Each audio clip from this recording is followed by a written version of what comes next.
Thank you. It's very nice to be here. My name is Trevor Colgan. I'm with a business called StoryPower Limited.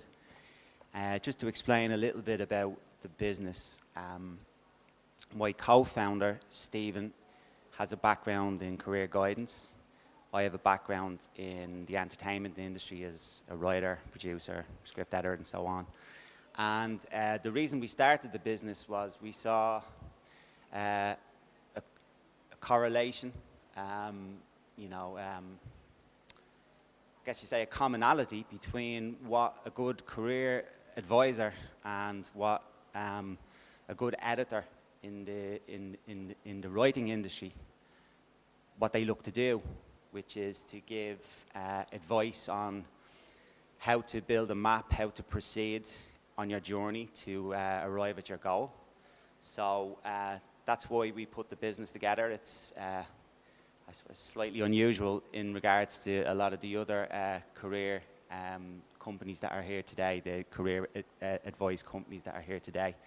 And what I wanted to talk to you today in terms of if you have an interest in pursuing a career in the creative industries, be that being writing, producing, directing, and any other facet of the industry that involves a creative impulse or urge. The big thing that I've learned in my experience in television and in the publishing industry is the power of process. So I'm just going to tell you a little bit about my career history, if you will. I studied journalism in college. I also studied radio broadcasting. And while I was in the course doing radio broadcasting, we had a creative writing module where I met my teacher, who later became my mentor and helped me to publish my first novel. And he encouraged me that I had talent as a writer and to pursue it. So that led to me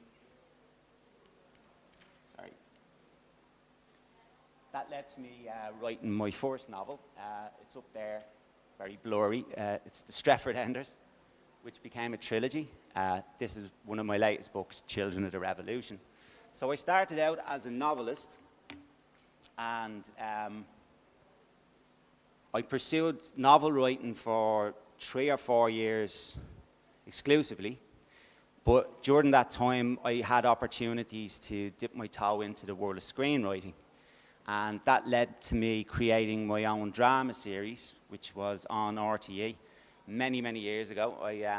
I'm much older than I look, in 2004, which was called The Big Bow Wow. And from there, I went on to work in a number of different shows over the last 20 years. I've worked on soap operas like Fair City and Red Rock. I've worked in the world of animation. I've also done work in theatre. I've done some feature film writing and editing. And that kind of brings me to one of the points that I think is really relevant to anyone who does have an interest in pursuing a career in that creative world. And I guess the most important thing that I can offer as advice for anyone who has aspirations to enter that world is you are entering the world of being a freelancer. It's very, very rare in the industry now for someone to get a job that is like a 5 or a 10-year contract.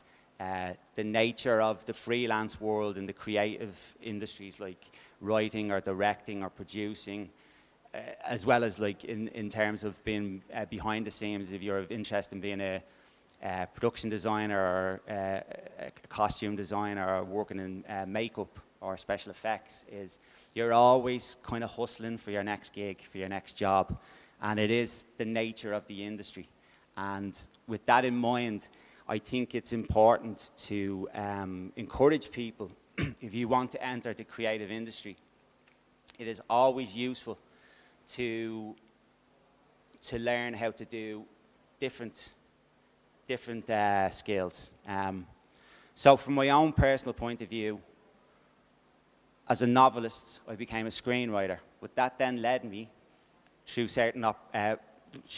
various opportunities that would arise to learn about script editing or story editing and story consulting, producing. So the more facets you have to your ability in terms of doing different jobs in the industry, that really helps in terms of your chances to, well, just to keep yourself employed. Because I think one of the big struggles for people who have aspirations to enter the creative industry is that you can go a long time waiting for the next gig to come along.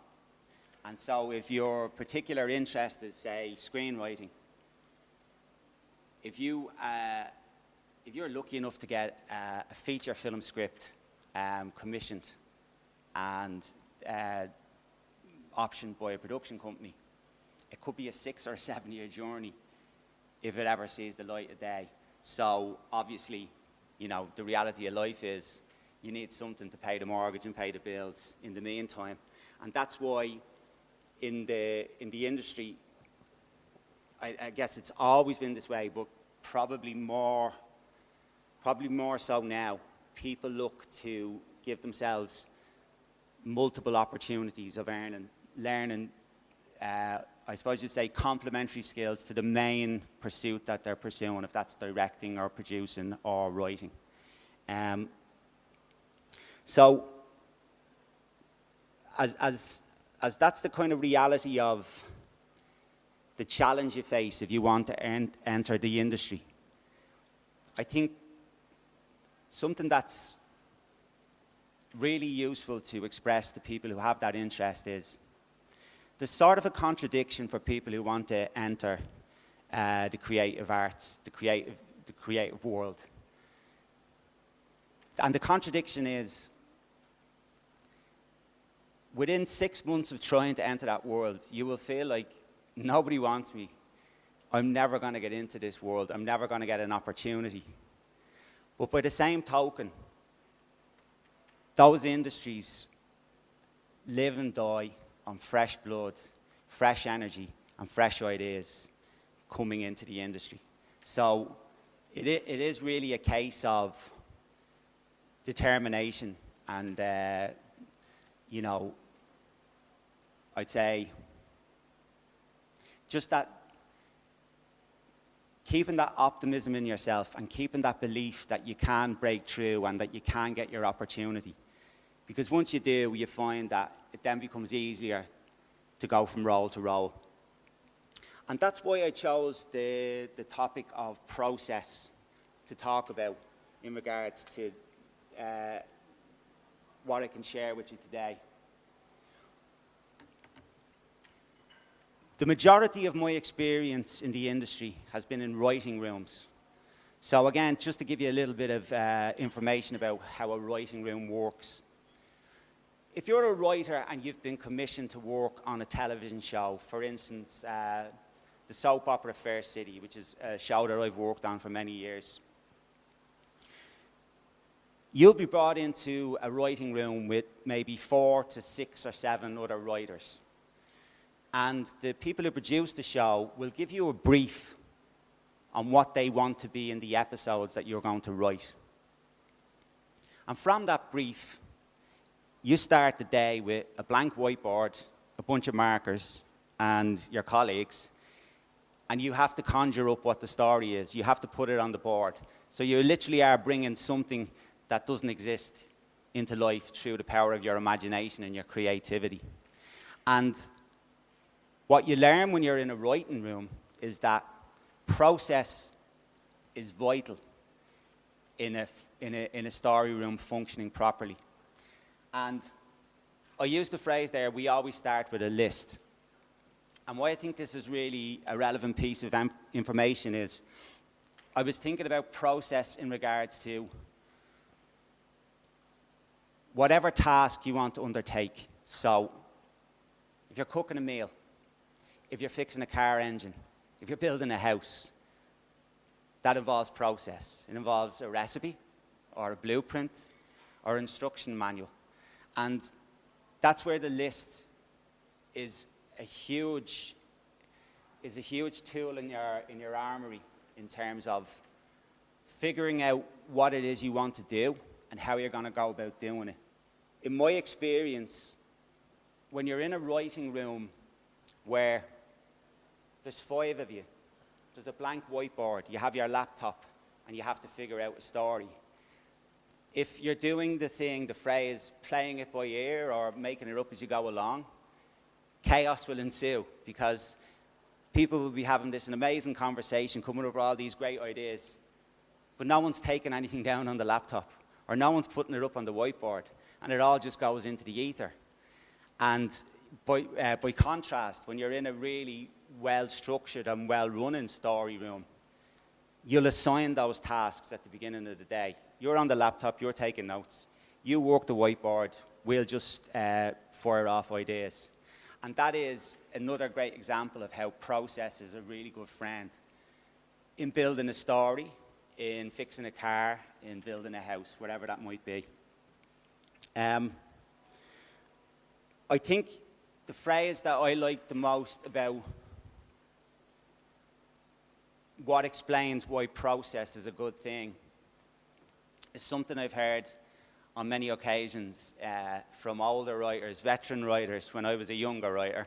Because younger writers tend to have this kind of inexhaustible font of energy and 20 ideas a minute.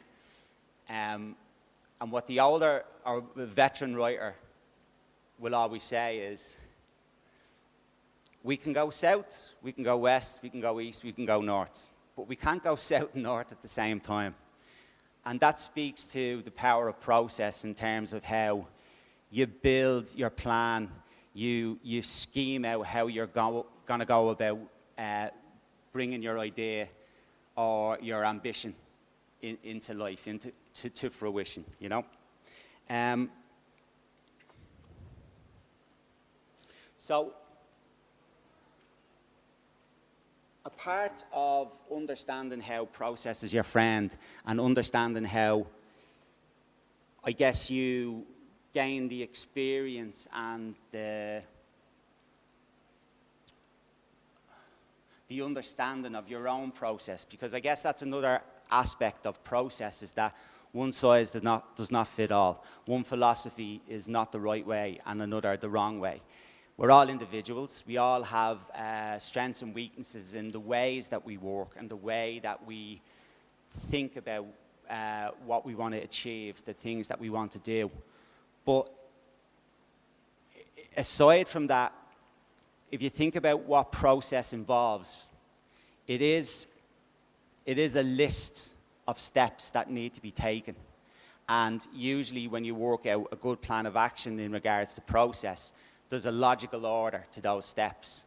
So one thing that I've found as in my work as a script editor, because I work a lot with young and inexperienced writers, is that when they get lost in a script or a story they might be writing, you can usually find through a conversation with them that they'll be working on the opening scene, but their focus is on that problem in the middle of the story or how they're going to make the ending work. And what that really emphasizes is that we're linear beings, you know.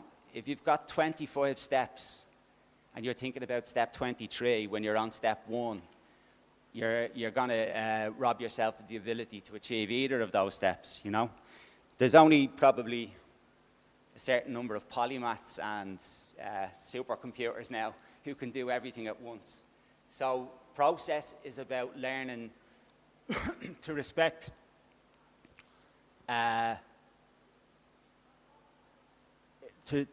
it's about learning to, I suppose, recognize and respect where you are in the process. So I use that phrase in terms of, like, if there's 25 steps, if you're on step 2, then no other step should exist in terms of your focus and your energy. And that will help you to achieve your goal, because you're also breaking down your task into much more manageable, bite-sized measures. And that is also something that I think is really, it really comes to the fore when, and this is something I've talked to my business partner Steve in his experience in career guidance. If you have a goal in mind and it involves, for example, 10 steps, and you're unable to focus on any one of those individual steps, you'll end up burning yourself out and you'll end up wasting and kind of squandering your energy. But if you do learn how to focus on each individual step, what you find is that like a huge task can become much more manageable. It also helps in terms of learning how to conserve your energy, your mental and physical energy. There is a school of thought in terms of there's a finite amount of energy we have, creative energy, mental energy each month, the joules that are available to us. So if you learn how to be more disciplined in how you focus and use that energy, that benefits you in all other facets of your life because you don't feel so frustrated or burnt out. And it's something that has come up a lot with me working with I keep using the phrase young, but I think it's more appropriate to say inexperienced writers. That it's a weird contradiction when you're an inexperienced writer because you have huge enthusiasm, you've huge energy, usually like an endless font of ideas. And where they tend to run aground at that stage of their career is they have this incredible vision, this incredible goal of what they want to build in their story. And when they finish their draft and they've read over it, they're like, that's not what I wanted at all. Why did that happen? So what I've learned to do in my role as an editor with writers is to almost pick those pieces apart, analyze them, and see where, I guess, the problem is in terms of the vision not being realized in what they've written. And again, that comes back to understanding where you are in the process and understanding what the present task is. Not the stuff that's to come, not the stuff that you've done. If you break it down into those individual modules, it becomes much more achievable.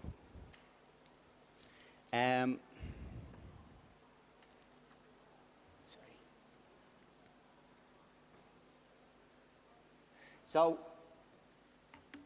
another really important part of the process, I think, and again, I relate this in my experience in the industry as a writer and as a producer and as an editor. But again, it was one of the things that me and Stephen talked about when we started StoryPower is that this philosophy or these skills, I think, are transferable to many facets of life, you know, whether you're figuring out what your vocation might be, what educational opportunities you want to follow. It may even be if you want to, put in place a new health and fitness regime. Trial and error are aspects of life that I think a lot of people tend to overlook as having absolutely no value. And anyone who has taken on the task of writing a book or a screenplay or, putting anything together that was from their imagination and to be brought into the real world understands that without trial and error, you never achieve that goal. I don't think anyone has written the first draft of a book or a screenplay that didn't require revisions or a rethink or some sort of reworking. And in the aspect of process,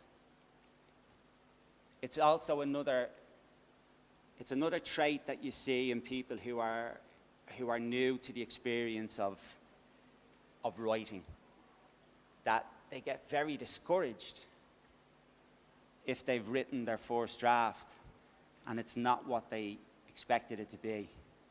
And I mean, there are many famous writers Charlie Brooker springs to mind, the creator of Black Mirror, and Neil Gaiman, who was a very famous novelist, comic book writer.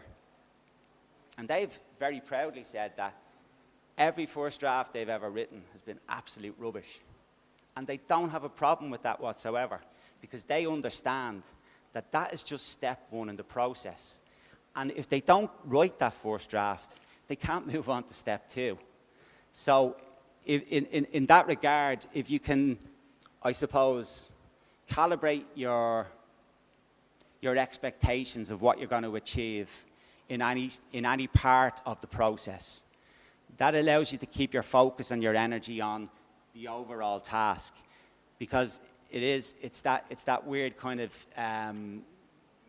synergy, I suppose, of every step in a process is like its own war, its own movie. And when you put them together, it's its own thing. So there's a sort of duality to that experience. Trial and error is an essential part of the work that you do. And I think this applies to any field. I think it applies to someone writing a symphony, or someone building the next 5 minutes. Oh, sorry. Okay. Trial and error, I think, is so important in terms of your own relationship with trial and error, and how that helps you can really free you up to achieve your best work. So I don't know. I'm quite old, as you can imagine. I'm in my late 40s. So I don't know if you know Wile E. Coyote from the Warner Brothers cartoons, but for me, he should be on all of our walls as our hero in terms of the power of process. Repetition, repetition, repetition. We only learn by going through the exercise over and over again, and freeing ourselves to the experience of failure, and how failure makes us stronger, how it prepares us for success. So in the world of writing, getting it wrong 99 times is irrelevant if you get it right on the 100th occasion. And in that way, you have to think of it like you would taking on a new fitness regime. You want to run a marathon, you're not running 26 miles in the first day of training. If you're looking to change yourself in the gym, it's not happening in a week. It is the repetition, and it's the commitments to that repetition that makes all the difference. So just to talk about avoiding the pitfalls of process. I think I spoke about it a little bit earlier, but expectation versus reality is really important. And I think that only really comes with experience. It comes with trial and error. But it's also a skill that mentally you can improve by practicing, like almost like an affirmation, Don't be too hard on myself. Be honest about what I did achieve with the attempt you made. And that also involves the second point, which is the virtue of patience in improving your craft. Because I think we do live in a world now where everyone wants everything instantaneously. And we live in a world of a lot of technological convenience. So a lot of these lessons about process are sort of slipping away from us. But, we'd still be in the caves. We would never have gotten onto the moon if it wasn't for trial and error and process. So I just wanted to quickly outline some of the pathways in regards to people pursuing careers in the TV and film industry. If you can see up there are lines that we have, like production accountant, line manager, locations manager, script editor, producer, director. So that would primarily feature people who want to work in television or in film. And, with a number of those roles, the first step in that process it's probably been a runner, and it's probably working for nothing. And by the same token, if you look at the line there that has sound mixer, grip, gaffer, camera operation, animator, user experience designer, again, the pathway through the pathway to reach one of those roles will involve starting as kind of a runner or a volunteer. And it goes back to what I was saying about the kind of the contradiction of our industry, is that it feels impossible to get a chance. It feels impossible to be invited in. But by the same token, the whole industry, the lifeblood of it is new people, new ideas, fresh takes on things. So if you can, I suppose, if you can reconcile that contradiction in terms of your determination to follow your dream in whatever one of those roles you might want to pursue, it is achievable. So again, that speaks to process, because that is a process, do you know what I mean? And it speaks to setting expectations against reality in terms of what you can achieve, and also understanding that trial and error or rejection, these are all necessary parts of the process. So just to show you our LinkedIn, this is to our company StoryPower.ie. So what we provide is we provide a raft of different resources. We provide the Story Room experience, which is an in-person exercise where we essentially create the environment of a story room and facilitate the opportunity for you to learn about story structure, which again, as I say, involves process. We also do mentoring one-to-one online. In anyone who's interested in writing a book or a screenplay, you can connect with me and I would provide mentoring in regards to bringing your idea to life. And then on the other side of the business, Stephen, the co-founder of the company, his expertise is in career guidance. He does very much what a lot of the other ladies and gentlemen coaches out there do. And so we provide both those elements as a part of the company. So yeah, thank you very much for listening. I guess the key takeaway is believe in the power of process and be okay with the fact that failure, trial and error are absolutely natural human experiences in getting to where you want to go. And thank you very much for your time. Cheers. Trevor Colgan, everyone, from StoryPower Limited. First of all,